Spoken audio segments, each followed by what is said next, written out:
So I think we've started to drill down a bit. We've looked at the bigger challenges. We've started looking at how working maybe with machines and with data is going to make us smarter or augment the human input, I guess. We're going back to one of the earlier panels. We're not going to do without humans. We still need some insight and convergence here.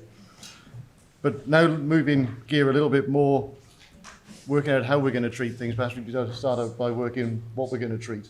So we'll look a bit more at diagnostics and how we increase precision. So I'm delighted to hand over to James Evans from EY and to take us through. Thank you. Thank you very much. Indeed, we'll be talking about diagnostics today. Really critical, but perhaps in some ways, slightly neglected almost area in modern life sciences. And it's about 10 years since the then head of the FDA said that we're entering the age of diagnostics. And in the years since I've been a senior analyst in life sciences at EY, we've definitely seen a lot of venture capital and other investment and M&A activity focusing on the diagnostics segment. And of course, the COVID-19 pandemic really brought home to everybody just how integral I think diagnostics is to global health efforts. But for all that, there is still an argument that diagnostics is in some ways underserved by the current setup that we have in healthcare. So there's an oft-quoted statistic that in the UK NHS, 70% of clinical decisions are informed by diagnostics, but only £1 out of every 100 spent within the system is going towards diagnostic use. And I think this is really critical to understand, because we're not just talking about population health, but as the title of the panel suggests, diagnostics are also going to be really pivotal to enabling precision medicine, which obviously has been a huge goal within treatment for the last few years. So I have with me today a fantastic panel drawn from different areas of the diagnostics field, all working on extremely exciting and diverse areas of diagnostics. Would you like to introduce yourself, panel? Alison? Certainly. So I'm Alison, Howie. I'm VP of Commercial for DNA Electronics, or DNAe, which is very difficult to say with a Scottish accent. So we're a development stage company focused on bringing fully integrated sequencing technology to the patient, to near patient testing. Okay. Carry on. So I've worked in the diagnostics industry for 20 plus years now. Started my career with Thermo Fisher, so lovely to see some Thermo Fisherites here today. Working in their microbiology diagnostics company, moved on to consulting for a number of years, focused really on technology and innovation. Then worked for a data analytics company, did a lot in, again, all commercial roles. With data analytics, AI was kind of what we did, focused on neuroscience, and then I've kind of gone full circle now back to DNAe in diagnostics and my first love of microbiology. So I'm very happy to be here today. Thank you. Thank you. And Jenny? Shall I go next? I'm Please. Jenny Barnett. I'm a cognitive neuroscientist turned drug developer. So I'm CEO of Monument Therapeutics. Monument is a new stratified medicine company focused on neuroscience. We celebrated our first anniversary last week, so hooray to us. We're a spin out of Cambridge Cognition, which is a local company that uses what we sometimes call digital biomarkers and sometimes call cognitive assessment, so things that look like computer games but measure very precise aspects of brain function. So I was previously CSO at Cambridge Cognition. At Cambridge Cognition, we worked with basically all the pharma companies that are interested in developing CNS drugs and use these precise measurements to help them measure the effects of their drugs, so efficacy or safety. So I was involved in perhaps 100 or more CNS development programs, and of course, very sadly, most of those drugs actually don't make it to market. Neuroscience, psychiatry in particular, but neurology as well, are areas where there is very high failure rate despite huge unmet medical need. So the idea of Monument was that we thought one of the reasons for this very high failure rate was that the diagnostic systems that we use in psychiatry and neurology just don't really reflect the biology of patients. So the reality is when we enroll a bunch of patients into a clinical trial, we don't really believe that they all have one thing in common wrong with them. And therefore it's no surprise that one particular drug doesn't benefit all patients. It benefits some of them, but the effect overall gets washed out by a lack of efficacy in other patients.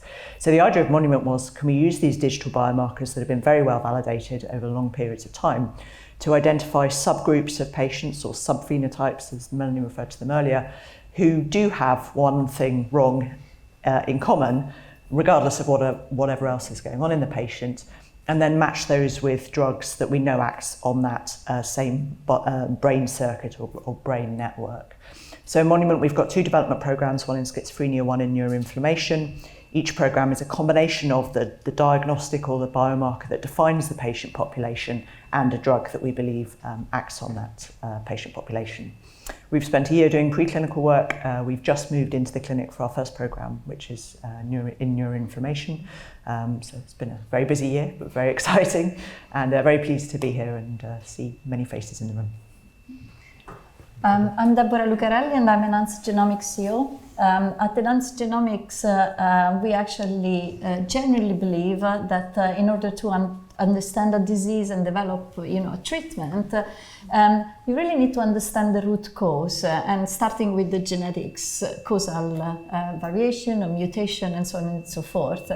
And on top of that, we also think that it's very important to do so working directly with patients or patient samples and understand actually what the needs and the differences are, rather than going, we also do that, but rather than going through animal model or other type of model system.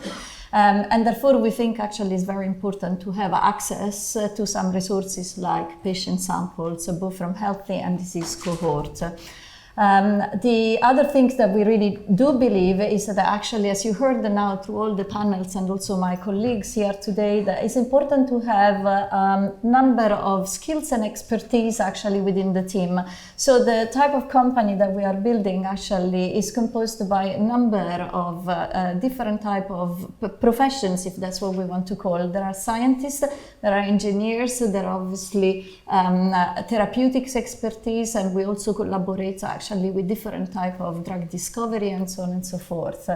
As for myself, I define myself, a technology chaser. So I was lucky from the very beginning when I left my PhD and postdocs to work on new and cutting edge platforms. I was very fortunate. I was at Oxford Nanopore, Cambridge Epigenetics. I work on mesoscale discovery, many other platforms. So when I met the founders, academic founders of Enhanced Genomics, I really thought, okay, now we have a new technology that actually can be a game changer, and therefore actually we started our journey.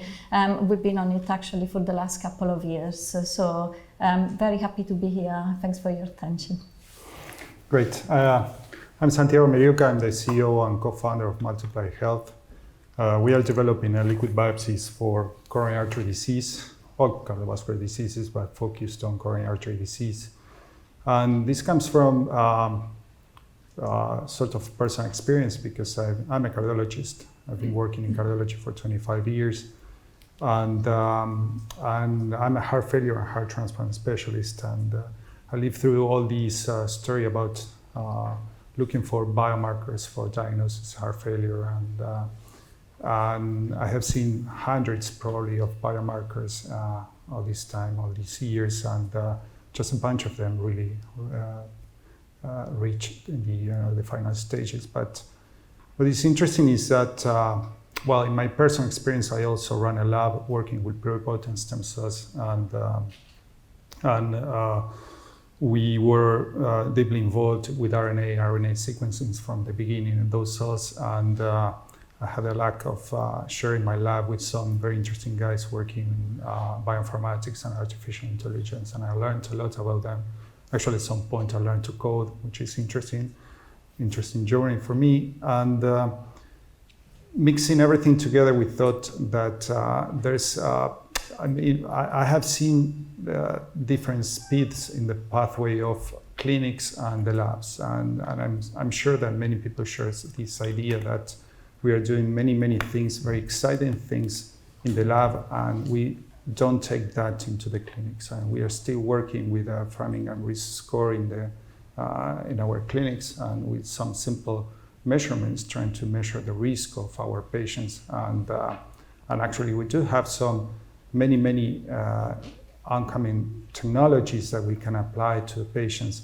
And we do think in our startup that that's the near future, that over the next few years we are going to have an amazing power in our hands to really be more accurate about the diagnosis of and the prognosis of our patients. Yeah, fantastic. And I think that amazing power is kind of the broad first question I'd like to put to the panelists here. I mentioned that idea about the age of diagnostics being here. What potential, first of all, is it true, looking across the diagnostic landscape from your diverse positions, that there is a kind of innovation renaissance going on within the field at the moment? And what is the potential of diagnostics to reshape medicine at present? A broad question, but... Yeah, I think, a number of years ago I made myself very unpopular with someone from the pharmaceutical industry by suggesting that with the advent of next-gen sequencing and sort of like insight into the genome, that actually all the value could migrate to the diagnostics world away from pharmaceutical, because actually you could start treating things with generics if you understood the genome better. He did not like that as a model. But I think, obviously the sort of biomarker discovery, I think, has come into a golden age in terms of sequencing, genomic sequencing, but also proteomics and other omics.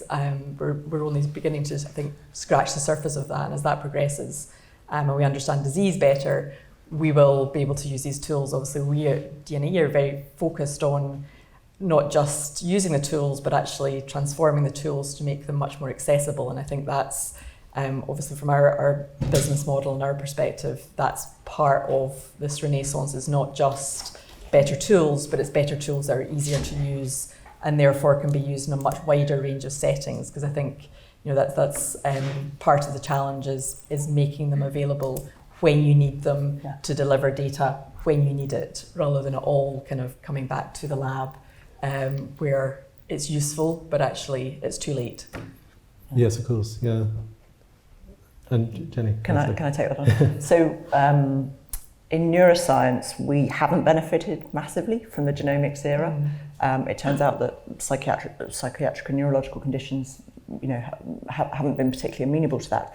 But what I think is very positive about diagnostics for us has been measurement tools improving so much. So devices like this, know so much about my brain function. Actually, they know so much about my behavior. It knows a lot about heart rate variability, how stressed I am right now, how many steps I've taken today, all kinds of things. And that's a huge benefit to us, actually, because if you think what happens in a typical diagnostic interview in a doctor's office, if you go to your GP and say, I'm feeling really sad, your GP's got a choice. They can send you home doing nothing. They can prescribe you antidepressants, which are really cheap now, or they can encourage you to get talking therapy. But the diagnostic part of that process basically goes like, on a scale of 1 to 10, how sad do you feel? And how long do you think you felt like this? And that's terrible, right? That's a terrible thing for patients, it's a terrible thing for GPs, and it's a terrible thing for drug developers, because that is not a very precise target for drug development. So any ability to objectively measure stuff, measure it over time, report it back so that doctors and patients can go, well, let's look at how your physical activity has changed, in the months since I saw you last, that kind of thing. It's got to be a huge step up. So I feel very optimistic about that part. I think the part that's more difficult is the so what factor. So in that depression example, a doctor does have something they can do. They're not terribly effective antidepressants, but there's something they can do. What we've seen in other areas like Alzheimer's disease, for example, is that there are great diagnostics actually for Alzheimer's disease, and there have been for a long time in terms of the technologies. We've known how to assess who's at high risk and where they are on a clinical stage, and now we have nice imaging technologies and all that kind of thing. But the GP still, or even a specialist, still doesn't have anything they can do with that information. So even though it's probably in the patient's benefit to be diagnosed early, because they can get their life in order, because they can make decisions about how they want to spend the rest of their life, because they can try and put in place lifestyle activities that might help them to support and stay functional and independent longer. Without the drug, you're just telling someone that they've got a terminal diagnosis and you don't really have much that you can give to them. So I think the two things, diagnostics are super important and they are moving forward, but now we also need the therapeutics. The two have to go hand in hand. We also have seen a large demand now increase actually to understand the biomarker field actually, and that happens in two particular areas. As you know, as I said in my introduction, we are mainly focused on the genomic space. We see that with the majority of the partners or the people we talk with, that there is a strong interest either from an early stage, like to have some sort of tools or some sort of indication that can help you actually to do an early diagnosis or something that you actually can start doing some predictions. Or the other very big field that we see an expansion in is the actual companion diagnostic, which could be obviously the ability to have a marker that allows you actually to, in time, actually follow changes, for instance, so helps clinician to prescribe a different therapeutics or a different sets of things, not necessarily drug related, but to have something to go with it that allows you to follow changes in time, and that's the big change that we're seeing recently. Well, it's interesting in cardiology. We have been forever, strongly based on imaging studies, and by the time that you get, change in the echocardiogram or whatever, imaging study, there are so many molecular things going on many times for years that I think that we are missing the opportunity there. And cardiology hasn't been so easy, in getting into the molecular space. And actually that's the experience with the polygenic risk score in the past 10 years, where we have seen many exciting studies showing that you can really strongly predict, the risk of some patients.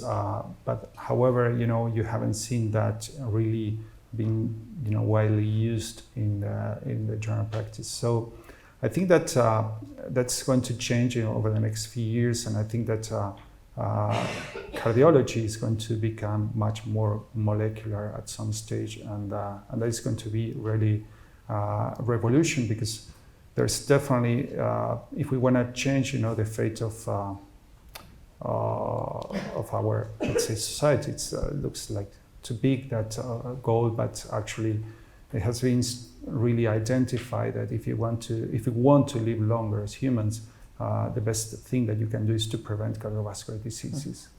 All epidemiologists know that. I think it's really interesting what you're talking about with, solving some of those challenges with molecular cardiological diagnostics or with precision neurology or what have you. But I'd also like to just hark back to the point I was making at the beginning, perhaps slightly contentious point about the relative neglect of diagnostics, because these are incredible technical advances and brilliant technical solutions. But are there other factors in the real world that hold back the use of diagnostics? I was thinking actually a couple of days ago, my son woke up with a very slight fever and a stiff neck, and we phoned the GP, and you have to phone several times to get through. But when you say he's got a stiff neck and a fever, then you're off to A&E. Yeah.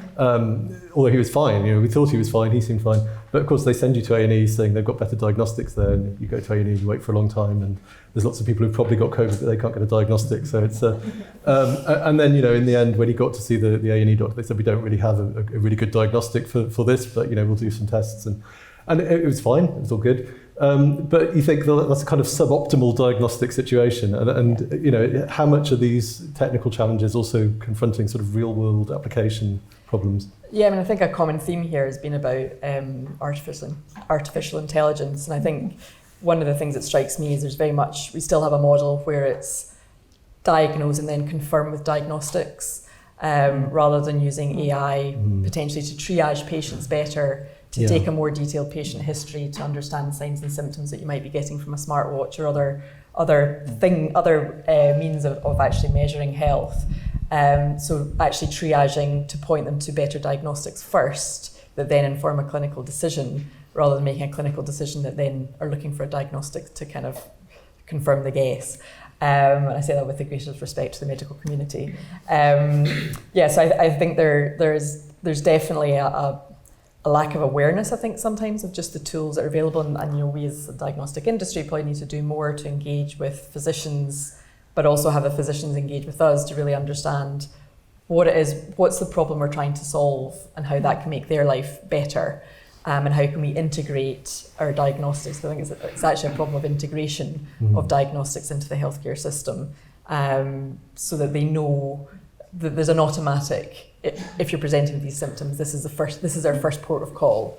Rather than it actually being something that, my mother sadly died of cancer, and it took months to get to a diagnosis, and her initial diagnosis from her GP was irritable bowel syndrome. It's like, well, I can Google that to find that if you're over 70, it's unlikely to be IBS presenting for the first time. So so it's those sort of things that I think the AI, some personal connection there, but those are the things that I think AI can just help the medical community to push patients in the right direction much earlier in the journey. But as I say, we as a diagnostic industry, I think it's beholden on us to give them the evidence and to provide the information as to how they can use these tools in a better way, so that they do know how to do the best thing for the patients.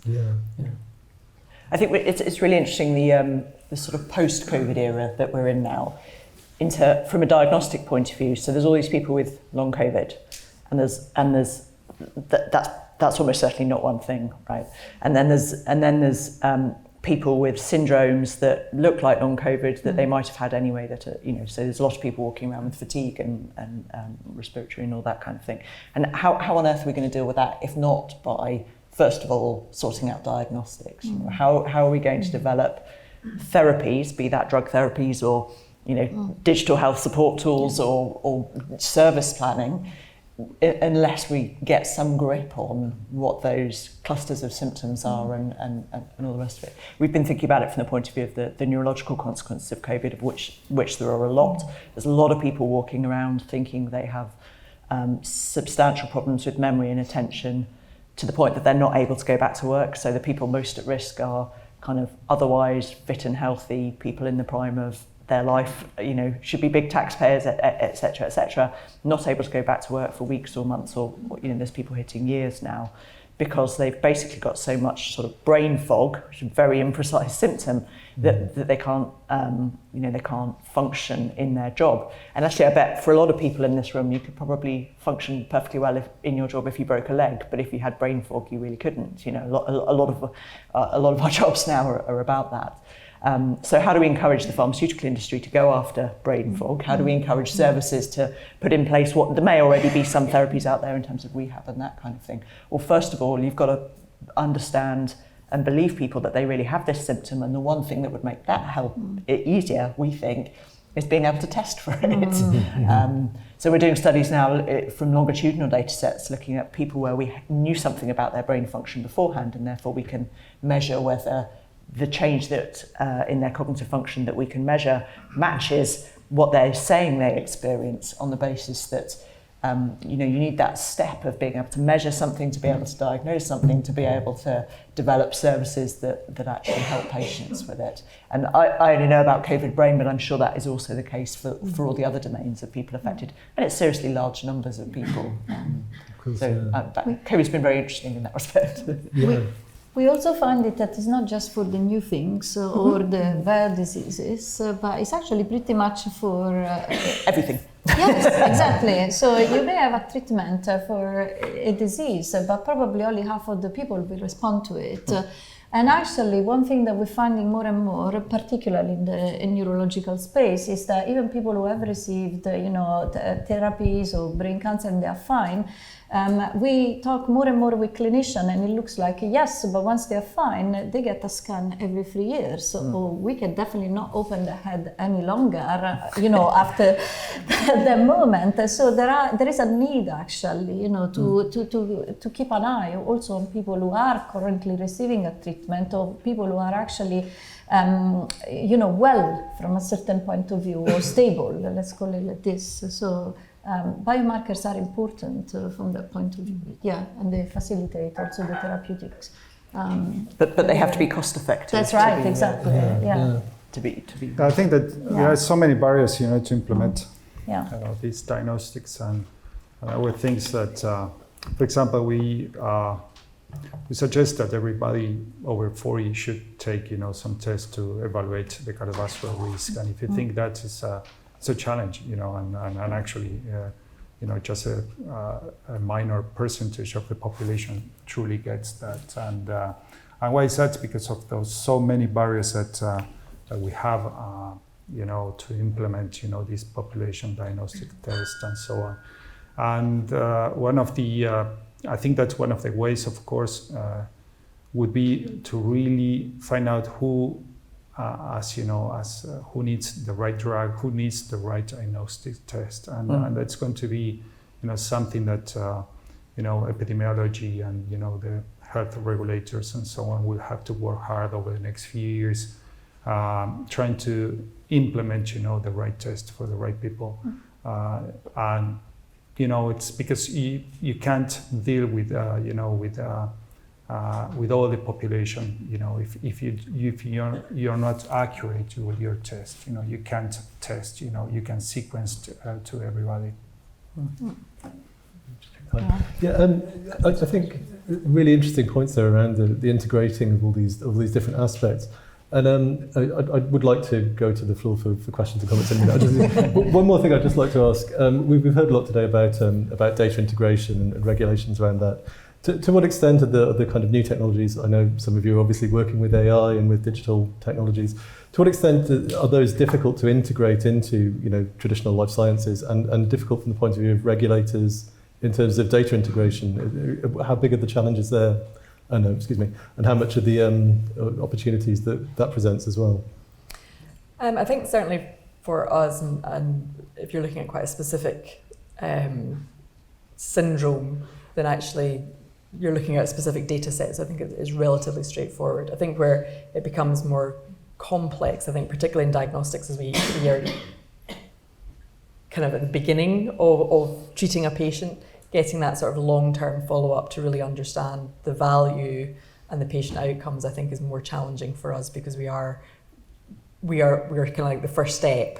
Despite what I just said, first step in the process. And there's the pharmaceutical industry is much more engaged in that long-term patient follow-up, really understanding outcomes, really understanding value for money. And I think that again, that's where we need to partner with the wider life science industry and the healthcare systems to be able to demonstrate why these diagnostics are important. And that's a much bigger data set, and to understand a lot of the value of diagnostics is actually ruling things out as much as it is confirming. So really to build that evidence base, I think is more complex, and we're only really just at the beginning of that journey, I think. Interesting. Okay. Yeah. Do you want to carry on the linear format here? Mix it up. One thing I think it's worth saying is this is cultural, right? So there's we have to jump through regulatory hoops, and that's fine, that's right. But I think a lot of what we think about is actually should be about what people are happy with, patients are happy with, and that's cultural. So in my academic life, I've done a lot of work in birth cohorts based in Finland. And they're absolutely fantastic because you can link research that you do on patients voluntarily with other sources of data in the Finnish system. So, for example, the hospital discharge records, every prescription that's ever picked up by a patient, even things like their school records, their army conscription records. And that's because there's a culture of data being much more open, and it being, when it's used for good, people seem to be okay with that there. So, for example, Finnish tax records are online. Everybody's tax return is a matter of public record. Can you imagine? You think where we are with Boris Johnson and Trump, for example, and then in Finland everybody's tax return is online. So the Finns are not wildly different in lots of respects, but they. I think we might have to update the Boris Johnson. As we speak at lunchtime here. So I think there's an important thing there that we need to educate the public about why we need these data and what we're doing with it. Yeah, we also, I'm echoing Jennifer's point of view, but I do think that the UK is actually quite supportive, at least as, for certain areas, and there are some resources like Genomics England, UK Biobank, that help me to support this research. But in terms of barrier, I think where we think that will be the next barrier, and we discussed this a little bit before, is that we can do the discovery and we can get funding to do the discovery, but the more you progress that on that route, actually, it becomes harder and harder actually to get this to clinical trial and further down. And one barrier that we definitely envisage as an SME is that actually we definitely will need to partner with pharma company, because we can take the research up to a certain point. And yes, I might be able to raise up to 100 million or maybe a bit more, but then you do need the partners in order to take the biomarker, the therapeutics, or that discovery to the patients actually, and that's something that needs to be addressed. Interesting, because the way that regulations are organized, of course, they are always running behind the knowledge. Yeah. There's no other way, and the problem is that the speed of the knowledge, of the advance is so fast that regulators are always having troubles to adjust on time, and that's and I think that's a problem. It's an ethical problem, because if you have so many very good new technologies to be applied, and regulators are running behind. I'm not an expert on ethics, but you may have a strong point, like saying, I have this and I want to apply this right now, because I know this is good for this patient or this population, and I think that it's up to regulators to speed up at some point, and that has been going on particularly with artificial intelligence, because they have no idea how to regulate these, just because they were very used to to a product that was fixed and sold without any change for many years. And with artificial intelligence, you have these, that could change, just in a couple of months, because you have more data, you change your training and you change your results and so on. So I think that they have been challenged because of this, and they are now realizing that they need to some way to change how to deal with this. Yeah, absolutely. Do we have questions from the floor before I? Yes, there's many questions. Hogging the panelists. Yeah, sorry. Yes. Hi, I'm Ronnie Jortner from Aspire Biosciences. There are probably 8,000 rare diseases in the world. No one knows exactly how many, and there's 250 discovered every year. Yeah. And in this day and age, it still takes around 5 years and 8 visits to specialists to get a diagnosis. It's still a major hurdle before even talking about treatments. So what do you have to suggest there? How do you solve this? It's a small question. Let's start at that end. Yeah. Well, I don't know. I mean, we are becoming too precise, and actually it's interesting, because you used to say, well, this is, I don't know, a viral disease or a genetic disease, as a broad, response to the patient. But actually, you have now the technology to say, this is. And actually, probably over the next few years, we have to treatments for those specific diseases. So it's a responsibility, to have, to know what to do and to know precisely what disease that is in front of us. What is interesting is that, and I think that is one thing that is going to change over the next few years, is that physicians are not going to diagnose the disease. Many times, the patient is going to come with a paper saying, what, I have this. Yeah. Because they are going to take a test by themselves, and they are going to find out that they have, this mutation or this other disease or whatever. So, and of course, we will have to It's an alarm. It's a reminder, sorry. I got the phone on silence, but the alarm is on. Sorry.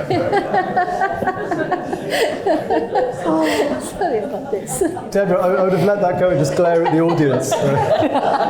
It's too much honesty. Yeah.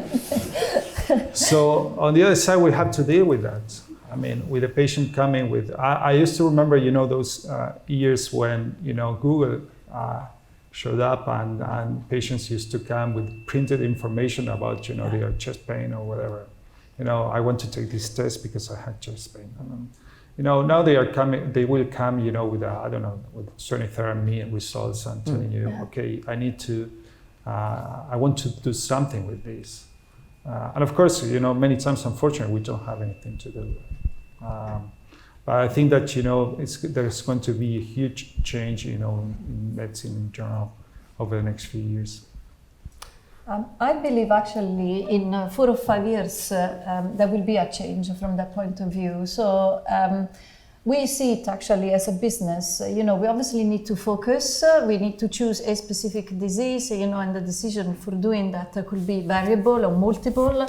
But we can see that a lot of the algorithms and the pathways that we start to discover can actually, and the methods could be actually translated to a different disease or to a subfamily of a specific disease. So I think time will come actually where this will be possible, but 8,000 is still a big number, and I think here we got LifeArc actually. In the opening, she was so, but can I refer to it actually? Exactly, so it is a big thing, and I know that there are big institutions working on this because it is a big field to address actually. Yeah.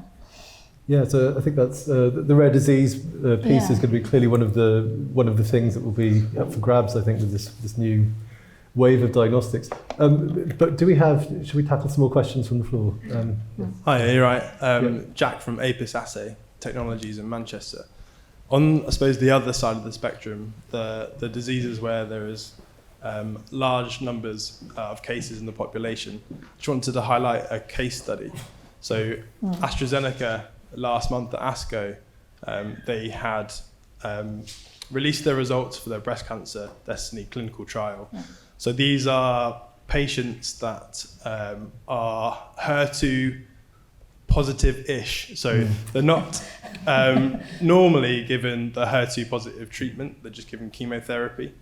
And there are these middle area greyish zone HER2 positive or low positive patients. And before they weren't given any access to this treatment. And their clinical trial results showed that there was a 50%, if you gave these HER2 positive treatments to these low ranging HER2 positive patients, actually they saw a 50% in disease results of lower disease progression. So like Apis Assay, we saw that as well, and we've developed a molecular diagnostic test which should subtype breast cancer more. You should increase patient stratification and subpopulations. But what I just wanted to say is really important, and you can see that in the AstraZeneca clinical trial, how these diagnostics of these small subgroups of patients really informs therapeutic decisions and improves patient well-being, which is obviously the main goal. So important discussion, and I just wanted to highlight that. So yeah, I mean, I think it's we've talked about population precision in the title. I think that's exactly right. It's being able to stratify patients much more accurately, so we can identify those that really will benefit from treatment, and also those that won't benefit from treatment. So other opportunities can be, whether it's in a clinical trial or something else, particularly in oncology, that they can get that onto that treatment sooner, that they're not spending time pursuing something that's really not going to have an impact. So I think it's both sides. One is as I said before, kind of ruling things in, but also ruling things out, so we can actually give patients better options more quickly. Yeah, so a good example of that. Yeah. Yes. Hi. So a question whether there is a drive or an investor appetite to use diagnostics to study health as well as disease. Yeah. So as an industry, we're pretty obsessed with defining and measuring disease. Yeah. but perhaps if we can define and measure health and use that data, that we would have avenues not just to prevent disease, but also to discover new targets, new mechanisms of action. So I'm just wondering, is there a shift going on in diagnostics towards measuring health? Shall I? Maybe I'll start. Just a short. So amongst a lot of the conversation we have with clinicians, and particularly with the hospitals, there is a shift towards prevention because it's obviously easier and is cheaper, and and is obviously more informative from that point of view. But we understand, and we find this ourselves as well, actually, that you need to find a financial drive, to justify, a specific, the development of specific technology, but as well, actually, the development of specific tools from that point of view, actually. So for me, as a, private company, and we need to fundraise, or we need to, ask, justify why we would like to get some funding. You always need to have a very good case that, is going to change someone else's life and is going to, make a big impact and so on and so forth, actually. So, but yes, definitely the clinicians, or a large part of the clinician community feels that prevention is very important. Absolutely. I'm not sure if there's a good definition of health. There is. The World Health Organization defined it in 1948. Yeah, but they have been debating that for 50 years. The definition is a state of physical and mental well-being, not merely the absence of disease. I know, and I understand. I mean, the problem is, I'm not saying that there's no definition. I think that the individual definition of health, for everyone, it's maybe different. I mean, we cannot impose a definition like, I don't know. I mean, for example, we don't have any way to measure, psychological stress. There are probably. It's maybe contentious. Yeah, we met, before, and we discussed a little bit about this.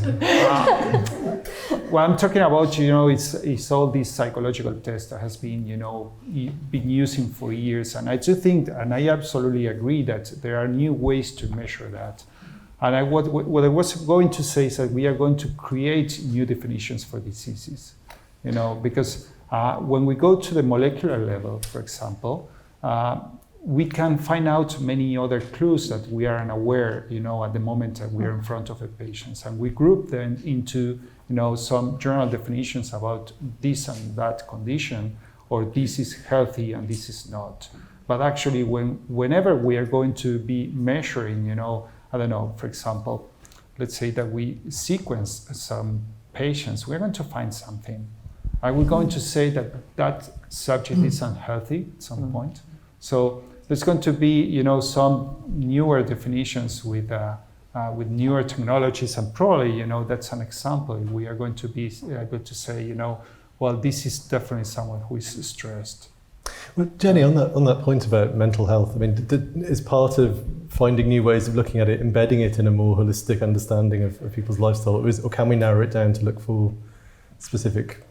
Oh, it would be lovely, wouldn't it? I mean, where I would agree with you is that we're very bad at measuring positive aspects of mental health. And they're really important, right? So if we thought about measuring more frequently well-being and resilience factors, as well as illness and risk factors, that could be hugely economically important. Productivity and all of that is not just the absence of disease, exactly as you're saying. What I was actually going to say was on the business case of how you get support for that. I think that business case has to be at the system level, right? It is in the NHS's interest, and therefore all of us as taxpayers, to be able to understand resilience and protective factors and well-being, if nothing else, so that we can prioritise our diagnostics and our therapies and our expensive therapies versus our generics onto the people that don't have those resilience factors and all that kind of thing. But it's very hard to make that case at the individual company pitching to a VC kind of. Yeah, perhaps it's a mindset thing that you need to think at a national level of health as an asset rather than disease as a cost. Exactly. Difficult to change national mindsets maybe. But, sorry, can we take another question? Sorry, one more comment. And I think that there's also cultural change about health because younger people, are very worried about that. And I learned about this term the other day about biohackers, that they call themselves like, they are eager to test more and more, about their healthy state. They're usually, very worried about their diet. They are, sportive and so on. And I think that, that is coming, and that's going to shape, our definition of health. There's a lot to be learned from what goes well, when things are working well, as much as there is. Yeah. Yes. Hi, Josiane Chusseau speaking. I'm from Eurofins Genomics and also as a patient advocate on the side. I think joining the point that we made earlier, there's a growing branch of medicine, functional integrated medicine. And I think it comes to what the previous person had said about looking at health and health markers rather than disease. But I wanted to actually put a controversial point, if it is. Should we not actually take the precision back to the population rather than the other way around? We've done that pretty well with COVID testing. People have been using lateral flow. I used to use a diagnostic test at home.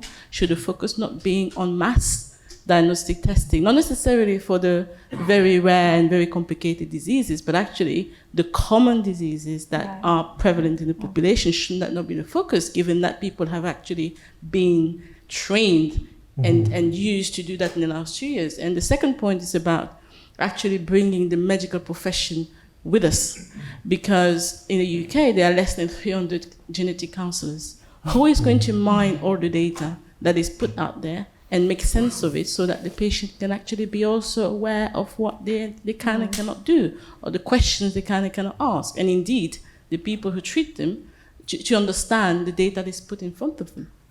Yeah, no, both fascinating points. Would the panel like to comment on either point there?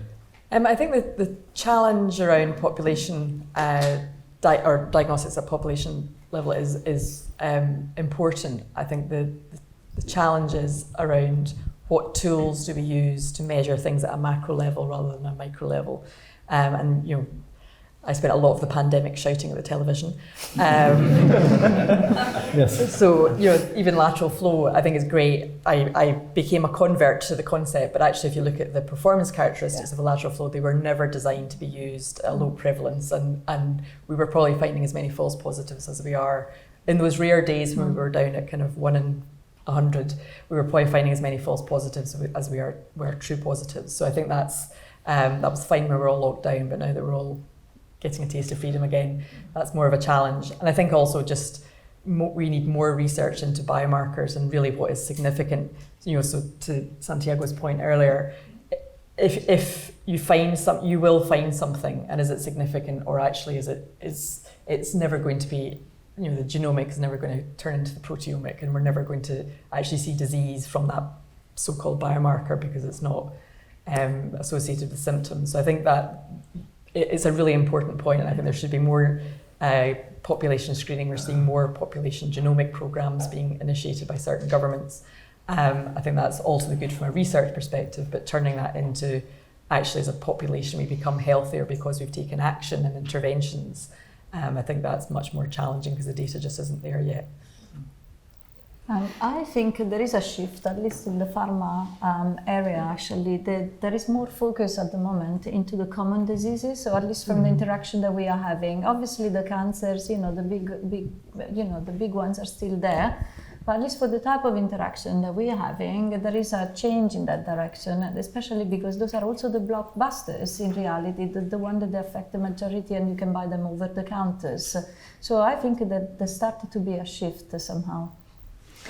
It's more what the point made, Alison, it's more not necessarily because of the accuracy of the information flows in that. It's more the habits. Yes, and a desire to understand your health better rather than diagnose yourself. Yeah. And it was really empowering, wasn't it, during the pandemic to be able to measure and make decisions on the basis of a lateral flow and get some comfort that, I can go and see my mum because although she's at risk, I definitely, feel safer if everybody around her is testing negative, even on a not. No, I agree with that. I think it is, knowledge is power, and that's a great thing for the population. That's a great thing to be pushing on the population. Well, it's also any interest in. And it's taking responsibility for ourselves. I think that's really important. I think our time is almost up on that note, but can we take one more quick question? If anyone's got a quick one. The one at the end. I'm Scottish, so I'll just shout it. Just listening to the discussion, and one of the themes earlier on was, will AI and all this kind of technology replace humans? And is it fair to say that one of the roadblocks or bottlenecks for the application of diagnostics in the healthcare system is at the human level? And I'm thinking of the way that medics are trained, and then how, I have to say, based on my experience, I expect probably quite a shared experience, is that medics who graduated in the 80s are probably still applying an insight, in inverted commas, that dates back to the 80s, not to the 2020s. And I think the lady, or the previous questioner, hit on something, which was we need to bring the medical profession with us. It seems to me we could have some fantastic diagnostic tools. There's no question of the direction of travel. But can we find a way to get them deployed? That's the issue. Is that where the bottleneck could really be? Quick final thoughts on that? Well, I graduated on the 90s, so I can tell you that it's a challenge, definitely. I mean, it's applying this, it's one of the barriers and one of the major barriers, to make people understand that you can do much more with the newer technologies. For example, we have been using aspirins in the 18th, and we know about aspirin resistance for the past 20, 25 years, but we never measure that. Because, cardiologists are not really, I'm not sure if it is interested, but I know from first hand that they are not really involved at the molecular level. They were talking about, this breast cancer study, and it's interesting that oncologists have, transformed themselves into this sort of molecular medicine, and I think that, the rest of the specialties in medicine are, really, really well behind, these unmet needs that is, applying molecular medicine into the clinical practice. Great. Yeah. Can I say? Sorry. Oh, sorry. I think one real room for improvement here is using AI to support humans, specifically to support your GP. So I was born in the 80s, so I'm okay with this. Right? I want my GP to be doing the best job that they possibly can, but GPs are not specialists in any of these things, and they're the gatekeeper to those specialists. So what I want is that my GP, when he's typing my symptoms into the computer, is being supported by the power of AI going, have you thought about this diagnostic test? Have you thought about the fact that this patient is taking this drug, and maybe it's an interaction of these two things? That seems to me like a way that you could get the best of humans and the best of AI. I don't really understand why no one's doing it. We find that there are a lot of physicians or medical doctors that are very interested in the space, but frankly, I think it's more of a generic issue for everyone. Even when you start a new business, you need to have a quite broad sets of expertise and understanding in order to bring together all these people and to move a project forward, actually. But definitely there is a strong interest from everyone's party to take part to it. So just that is our experience.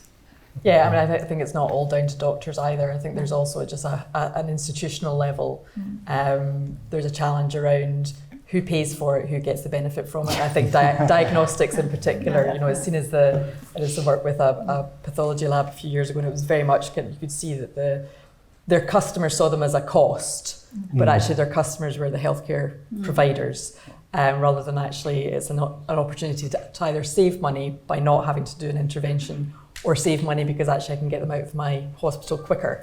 So I think we need to change that paradigm, and that will come with data and with evidence and treating it much more holistically than I think we have done in the past. So thank you. That's a great final point, and I think we've gone way over, and the diagnosis we're probably now burning the lunch hour. So I'd like to say thank you to Alison, Jenny, Deborah, and Santiago. Thank you very much.